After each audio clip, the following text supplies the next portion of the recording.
The Black Ship Side Story, What's the Job? Chapter 9. After a day in sedation, Wham was finally strong enough to move, though he didn't know it yet. Kartok eased back the drip, watching the boy's eyelids twitch as if he were dreaming of escape. Within a few minutes, Wham's eyes began to flutter open as he finally came out of his unconscious stupor. Kartok was in the middle of checking pupil dilation when things started coming into focus for the young boy. Wham suddenly recoiled, letting out a screech when he realized he wasn't looking at a human. Ah! What's wrong with your face? Kartok frowned, looking insulted after jumping back with a start. I beg your pardon? This is how my face always looks. A response that left Nico covering his mouth, trying to stifle a laugh. What? Wham began groggily, his head wobbled slightly. With unfocused eyes, he squinted, then rubbed them only to squint them again, trying to figure out what was going on. But Eowee, why is it blue? That is the color of my people's skin, Kartok replied, looking annoyed. Why are you pink? Wham looked completely lost now as his drugged-out mind honestly thought about the question. Huh. Why am I pink? Dunno, he said, slowly bringing a hand up to touch his own face. He kept thinking about it till he looked down at his shoulder. Ah! What happened to me? He asked, panic returning a speck of lucidity to his brain. You were shot, Kartok said flatly. Why? He whined. Your father shot me. But what did I do? Kartok thought about it for half a second, trying to determine if the question was a serious one, as it seemed so obvious to him. You became a casualty. All right, that's enough, Nico said, half laughing, as Wham stared forward blankly and blinked. Geez, Kartok, we really have to work on that bedside manner. You may go now. I'll take care of this. Thank you. He then started thanking his slightly younger self for having killed the hollow feed, so his mother couldn't witness that horrific display. Turning around with a sigh after shooing his medic out of the room, Nico approached with a friendly smile as the young boy looked upward. Oh, he! You're the agent. Wait. Nope. You're the fake agent, Wham said with a giggle. Nothing gets by you, kid. You caught me, the captain replied with a chuckle. Are you about ready to go see your parents? I know they've been worried about you.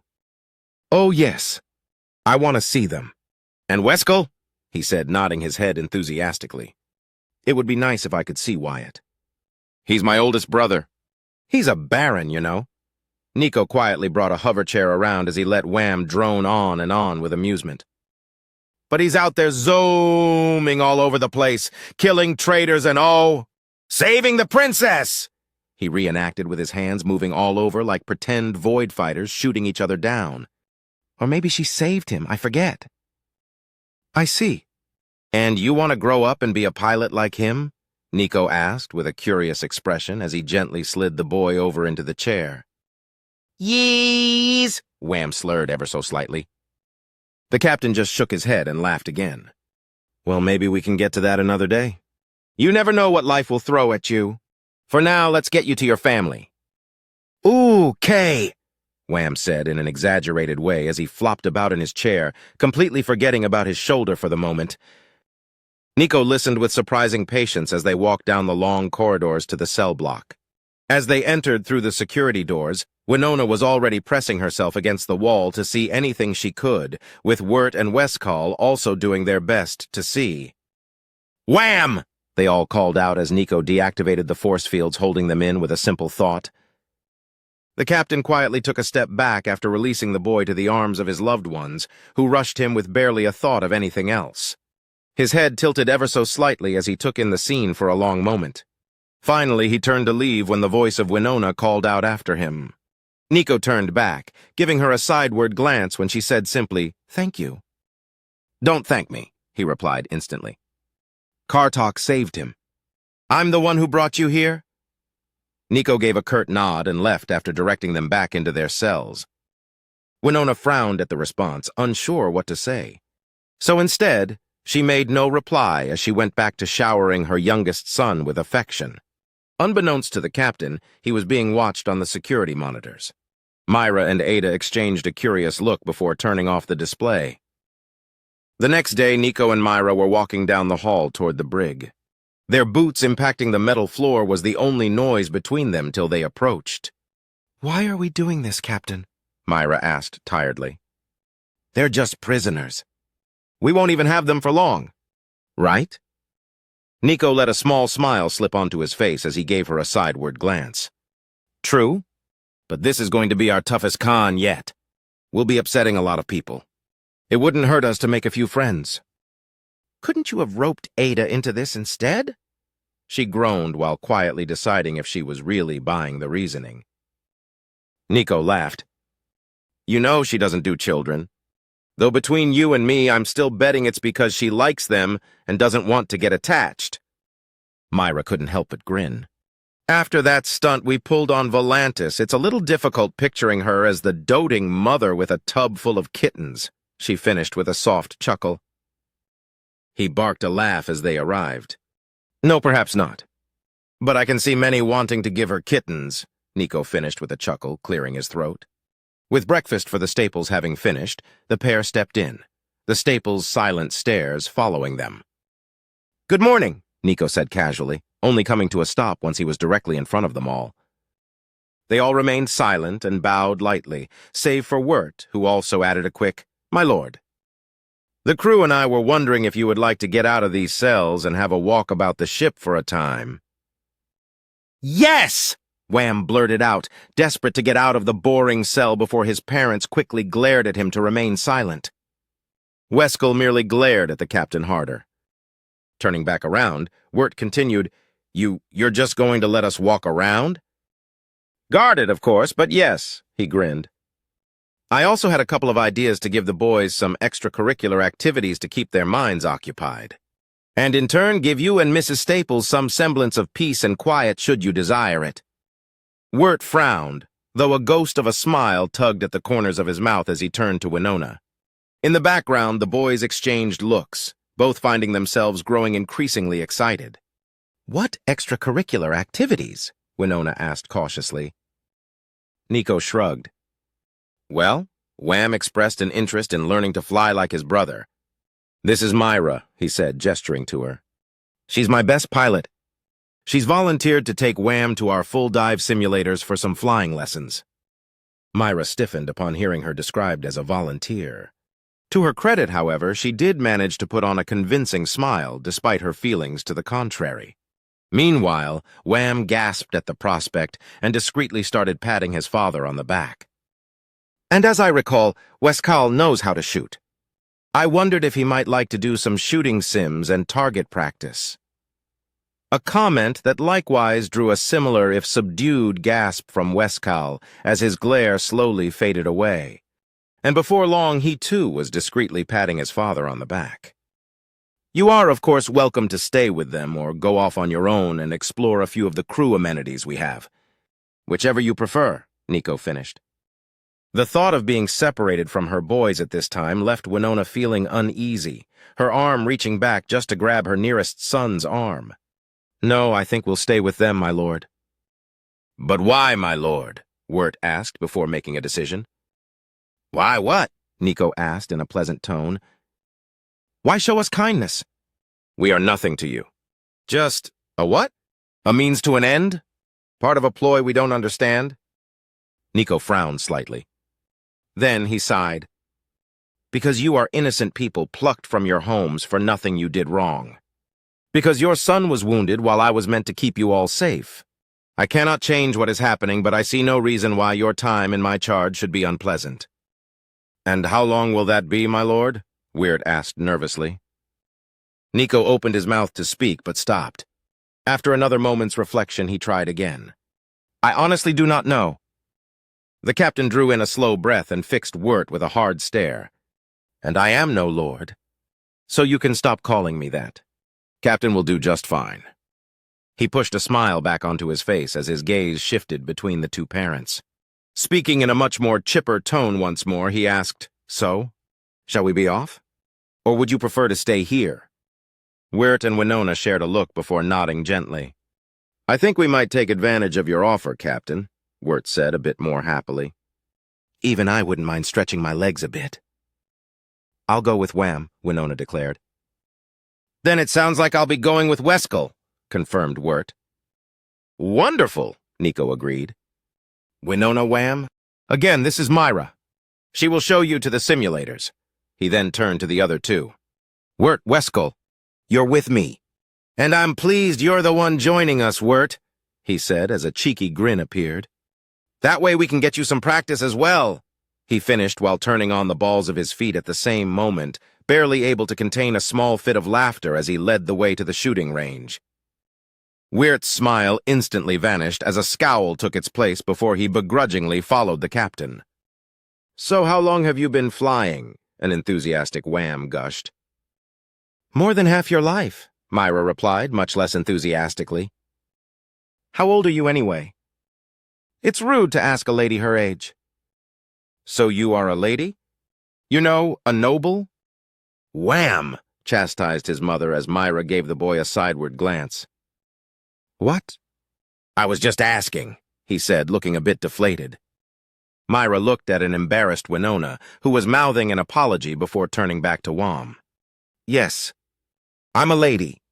Do all commoner boys talk as much as you do? The boy nodded excitedly. Yes, my lady, he finished with a winning smile, drawing out a reluctantly amused look from the pilot despite herself. She planted herself in front of him, hands on her hips, chin tilted just enough to look down her nose at him. She said, Well, if you wish to learn to fly, you're going to have to learn to talk a lot less and listen a lot more. Do you think you can do that for me? Anything for you, my lady, he blurted out instantly, only to regret it a moment later as he turned beet red. I mean, yes, my lady.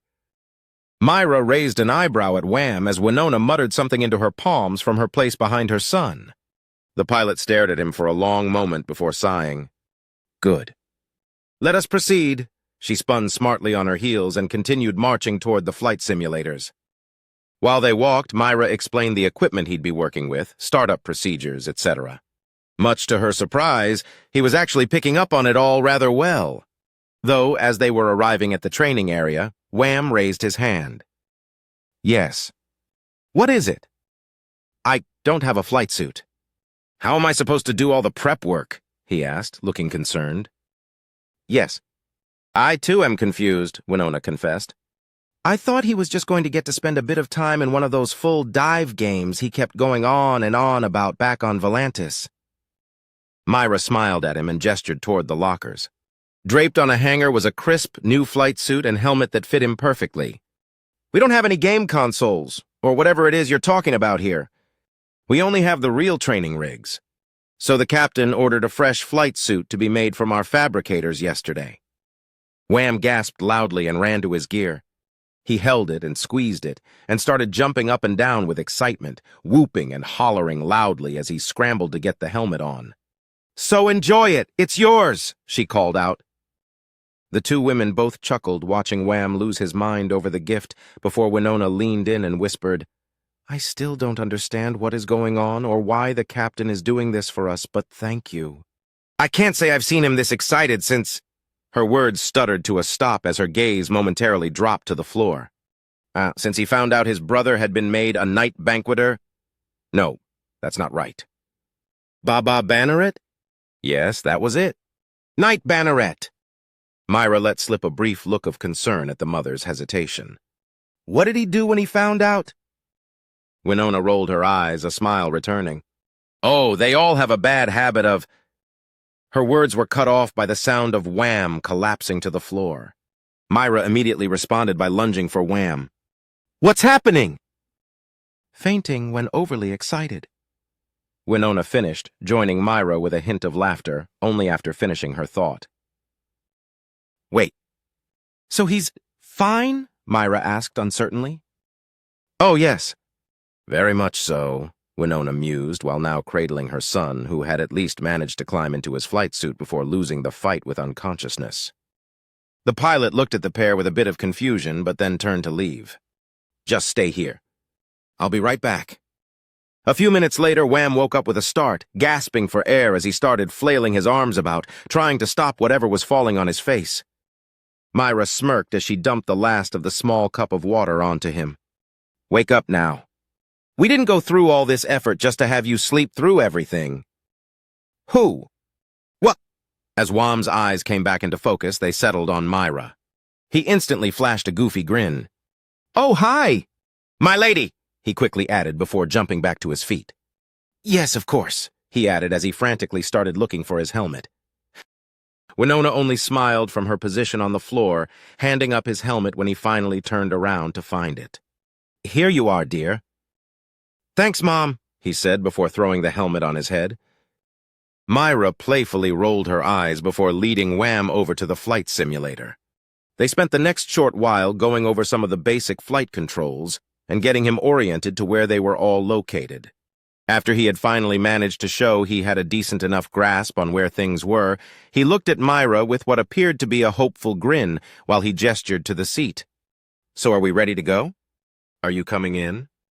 She stared at him in surprise for a long moment and blinked. Easy there, Charmer. No. I am not jumping on your lap and you won't be in mine. You're sitting there and I'll be in my simulator there. Get ready. I'll join you in the void once the sim starts up. Myra then promptly turned away and headed to her flight simulator. Young Wham turned to watch her walk away as he mumbled under his breath. It was worth a shot. Suddenly, in his ear, he heard Myra's voice. Your headset is active. I can hear you. Wham again turned beet red as he slumped into his chair and closed his pod while mouthing expletives over and over till he disappeared from view. The simulation pod hissed shut around Wham as the lights dimmed to mimic the cockpit canopy. A soft hum vibrated through the seat, feeding him the illusion of being in a fighter as the heads-up display flickered to life. This is so much better than the full system at the store, he thought excitedly to himself. Hours later, after finally getting the hang of the basics, her voice echoed in his ear. All right, rookie, Myra's voice crackled over the comm, light and teasing. Try to keep up this time. Last run, you left half your hull floating in pieces. Wham smirked, hands tightening on the controls. Maybe if you didn't pull every flashy stunt in the book, I'd have more room to breathe. Huh, I wonder if this is what Wyatt does all the time, or if it's closer to the games and movies. Myra rolled her eyes as the simulator buzzed, launching both fighters into an asteroid field. Myra's fighter darted into view on his left, its thrusters flaring. First drill's simple, Myra announced, tone shifting into something firmer. Stay on my 6. Match speed, vector, and every course correction I make. The goal is control, not flare. You wobble, you lose. Stay on your 6. I copy that, Wham replied with a boyish grin, steadying his breathing as he nudged his throttle forward.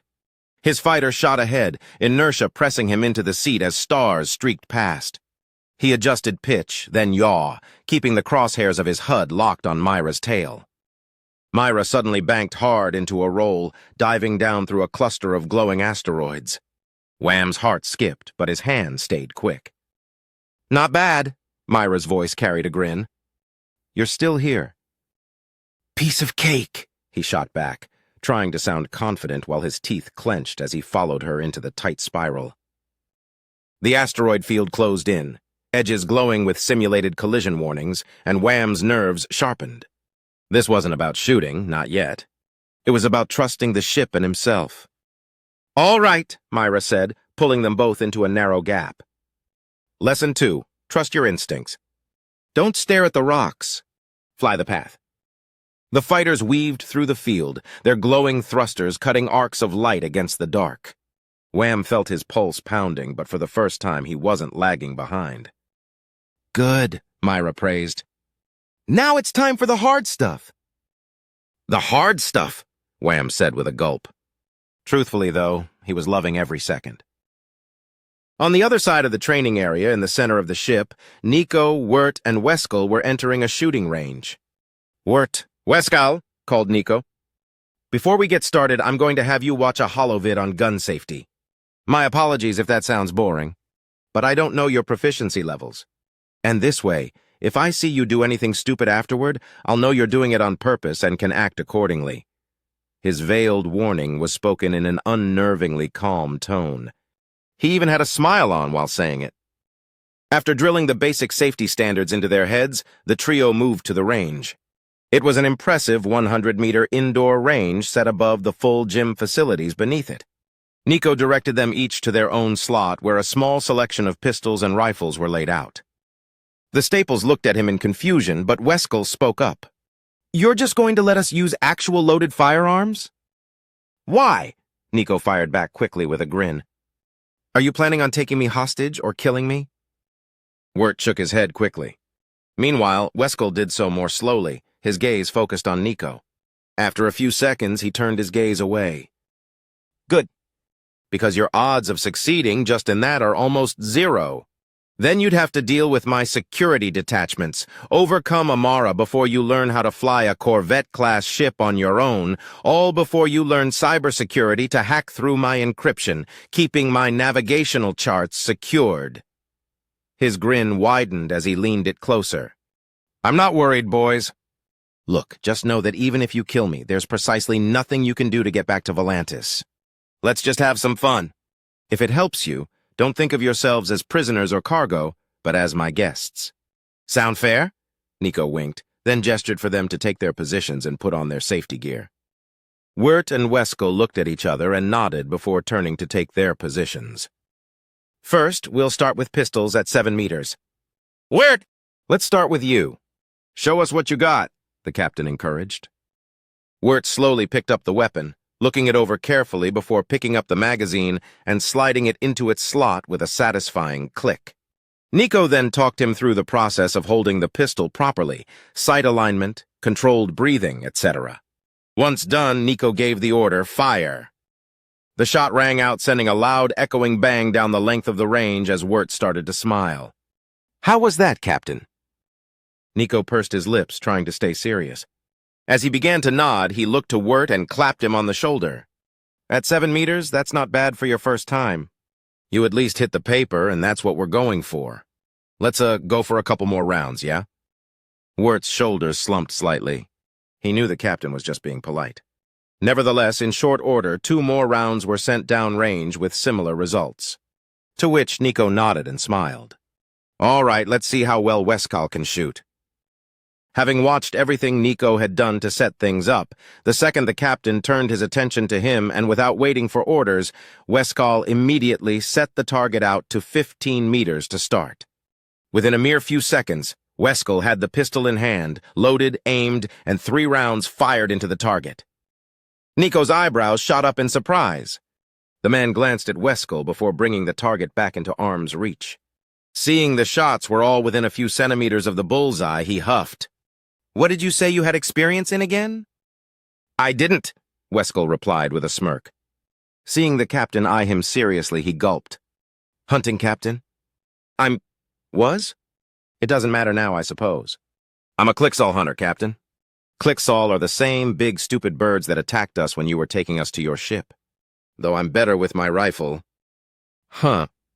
Now I wonder what other skills you might be hiding, Nico said, before setting the target out to 50 meters, wondering if the kid was just bluster, or if there was some real talent there. Very well, let's see it, he finished, gesturing to the rifle. Weskel looked to his father, who simply nodded proudly, urging him onward. He smiled back at his father. A man of violence he wasn't, but he always showed his support for the paths his sons had chosen for themselves. Nico went on to test him at multiple ranges, all the way out to the facility's max range of 100 meters. No matter what he threw at Weskel, the young man passed with flying colors. Easy, Weskel declared when they had presumably finished. Nico smirked. Shooting at stationary targets is pretty easy. But what if they could move? What if they were smarter than some dumb bird? What if they could shoot back? How confident would you be then, I wonder? There was some hesitation from Weskel as the questions and increasing level of difficulty continued to be piled on. Wirt chimed in before he could, but Captain, what would he need that training for? He's a hunter who hunts Clixall. Oh, this isn't training. This is just for fun. Besides, he's not on Volantis anymore, Nico reminded Wirt. We don't have Clixall out here. I'm just thinking of giving him something that might actually challenge him. Turning back to Weskel, the captain smirked. So how about it, Weskel? Are you up to it? Weskel's hesitation soon disappeared as he puffed his chest out a bit, proud in his skill. Moving targets were nothing new to him after all. Let's do it!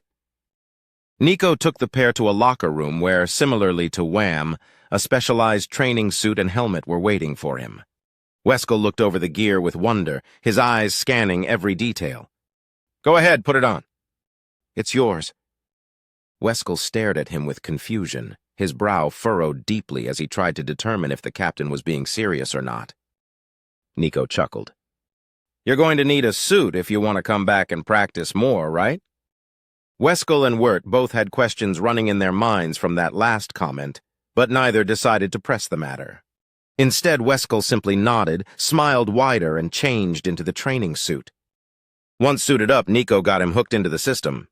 His helmet provided the holographic visual of his scenario, while the omnidirectional floor allowed him to run in place. And soon a vast forested world appeared. The sounds of birds rang in his ears, and even the simulated feeling of an afternoon breeze flowed over his skin courtesy of his new suit. Weskel lit up with delight as he took in the sights of this beautiful world he was now playing in. Cutting off his revelry, he heard the captain's voice in his ears. Time to see what you can do. Ahead of you is a downed supply shuttle carrying men and ammunition. Your job is to infiltrate and blow it up so it can't be recovered. Got it! They won't know what hit them, Weskel said with a mile-wide grin and a cocky tone. Moving silently through the woods, he used all his old tricks from Volantis, even going so far as to stay downwind just in case they had any guard animals with a keen nose. When the target finally came into view, he stared through his scope with alarm. There was the shuttle, just as he was informed. It looked as if it had been sitting there for a while, with all the fires having been put out before Weskel arrived. From his position, he could just make out some crates with labels denoting the type of munitions that were inside. He spotted no less than a dozen men on high alert moving around the downed craft. Oh, come on! How am I supposed to get close with so many men on alert? Weskel complained. I can, was all the reply he received. Weskel expressed his annoyance with inaudible mumbles under his breath, but pressed forward nevertheless. He moved quickly while out of sight, working his way behind the shuttle using trees, boulders, and contours in the land for cover. Moving up to a small rocky outcrop covered in ferns, he peered through his scope and was happy to see the shuttle with its back loading ramp still open. Taking aim at a crate labeled grenades, he began to slow his breathing to ensure he wouldn't miss. Weskel sighted the rifle for the range. Now satisfied, he was ready. He grinned as he prepared to shoot. Simulation pause, Nico called out. Congratulations, son. You're already dead. Weskel frowned, refusing to take his eyes off the target. What are you talking about? I'm about to complete your training exercise without having to engage a single enemy. Except you weren't paying attention to the details, the signs that something was off, Nico countered. Look at the shuttle. No smoke. No fires. They've been sitting around long enough to have put them all out and organized their defensive positions. And, Weskel questioned, though even now there was a nervous pit forming in his stomach. Why is every single man still on high alert if they've been there for so long with seemingly nothing happening? He asked as he silently resumed the simulation. Weskel's eyes widened and his breath hitched as the sound of a twig snapping behind him reached his ears. He hadn't managed to spin around before the deafening shrieks of a Drazen bellowed forth from deep inside the monster as it lunged for the young man. Weskel screamed as he brought his rifle to bear and opened up with full auto on the flower-looking part. Only a few rounds managed to crack off before the angry Drazan's spiked tentacles shot forth, spearing Weskel through his chest multiple times. An action reinforced by the suit when it sent volts of electricity to him at the points of impact. He continued to fire, but only because his fingers locked up on the trigger. A second later, the screen went red with the words, "You are dead," emblazoned across the middle. Weskel had stopped screaming the second the screen changed. But he sat there stunned and breathing heavily. Not as easy as hunting Clicksail, eh, Weskel? Nico chuckled as he prepared another simulation.